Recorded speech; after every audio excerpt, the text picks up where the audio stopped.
So, folks, we talk a whole lot about Marjorie Taylor Greene here on the channel because, to tell you the truth, she's low-hanging fruit. If you're just looking for a story and looking for some crazy take to debunk, Marjorie Taylor Greene has always got something to say that you can go after. But Marjorie Taylor Greene, for as crazy and unhinged and off the wall as she can be, she's actually kind of savvy a lot of times politically, and we don't really point that out. To tell you the truth, folks, I'm the guy that wrote the song "Bleach Blonde, Bad Built, Butch Body." It got like 8 or 10 million views. Okay, I could write a whole concept album on just how stupid and over the top and outlandish that Marjorie Taylor Greene is. But there's a bigger picture to this one. Yeah, she's breaking from Trump. She's speaking out against Trump, and that makes the news, and we all talk about that. But I think she's one that is looking ahead of Donald Trump, and she's seeing what's coming later, and she's preparing herself for what she's going to do later. And while she's doing that, there's a whole lot of us that are letting this moment slip away. I came across this clip from the IHIT podcast. I want to give them a shout out. I watch them almost every day. Love their stuff. I'll probably be borrowing from them more often because they just always hit right on point. And when I saw this clip of them talking about Marjorie Taylor Greene, I said, I've got to share this with the audience because we need to stop and think about the way that we go about talking about Marjorie Taylor Greene. Yes, folks, we all agree she is unhinged. We all agree she's a terrible human being. She's a garbage human being, in my opinion. But she's also someone who's looking ahead to her political career, and if we ain't careful, we could easily let this one slip from us. So let me bring this one up here, and let's watch this one together, folks, because this is really, really good. Use AIPAC. You know what? You can bring it on. I am totally ready for this, and this is a fight that I will fight, and I will give it my all. And I can guarantee you, you're going to lose because America is fed up, Matt. They're fed up to here with funding foreign wars, funding foreign causes, funding foreign countries for foreign reasons that have nothing to do with Americans, while Americans work their ass off every day and pay their taxes and come home and they're living paycheck to paycheck and their credit cards are maxed out.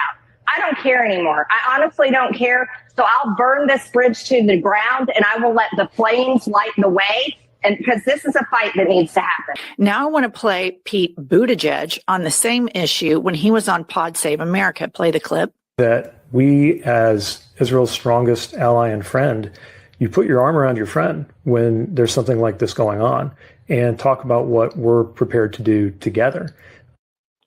Okay. This is a problem, and I'm flagging this right now because the Democrats are leaving us vulnerable. And this is the problem, Pumps. Democrats play assumption politics. We assumed everybody could see that Trump was so crazy. We assumed that January 6th was disqualifying. We assumed that grab them by the pussy was disqualifying. And so we didn't really prepare. We really didn't have a whole counter opposition other than this guy's batshit, don't vote for him. Likewise, we could assume Marjorie Taylor Greene is crazy. Do I think Marjorie Taylor Greene is probably an anti-Semite? Yeah. I do. I think her reasoning for this is different than other people's reasonings for this. But that message right there, that economic populist message, guess who her big buddy is? Steve Bannon. And Steve Bannon is a kook, but let me tell you something. He has smart political strategy, and he knows that Americans are craving populism. He knows you have to take a message to the working class. So, Pumps, you saw Marjorie Taylor Greene take away all the crazy shit we know about her. And it's abundant. Right. And then we have Pete Buttigieg, who's a Rhodes Scholar, really smart. Whose message here, if you live in dumbfuck America and you're just kind of cruising Twitter or cruising Instagram, whose message here resonates to you the most? That's a great question. And we really do have to stop and pause on this one because to the apolitical voter who I've been talking so much here on the channel about, those are the people we need to reach, the people that don't tune in all the time and the people that just consume their news with like 1 minute clips here and there. If they tune in and see Pete talking the way he's talking and they tune in and see Marge saying that, they're going to go with Marge, folks. I'm not trying to, I hate to give the devil her due here, but we have to be realistic about this one. We can't let this one slip away from us. She goes on to talk about how this should just be a layup for Democrats. This really shouldn't be hard.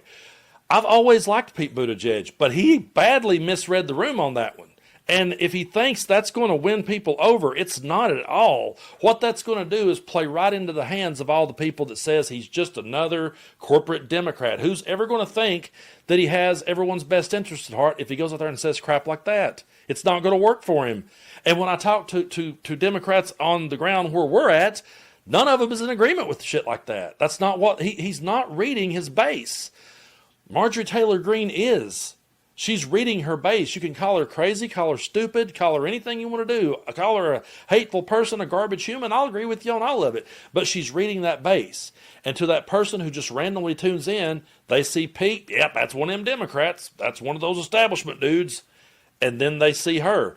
And it don't matter how much Donald Trump fucks us in the ass. It really doesn't. It does not matter how much Donald Trump walks all over our Constitution and shreds it. And if he leaves everything in just shambles, it does not matter.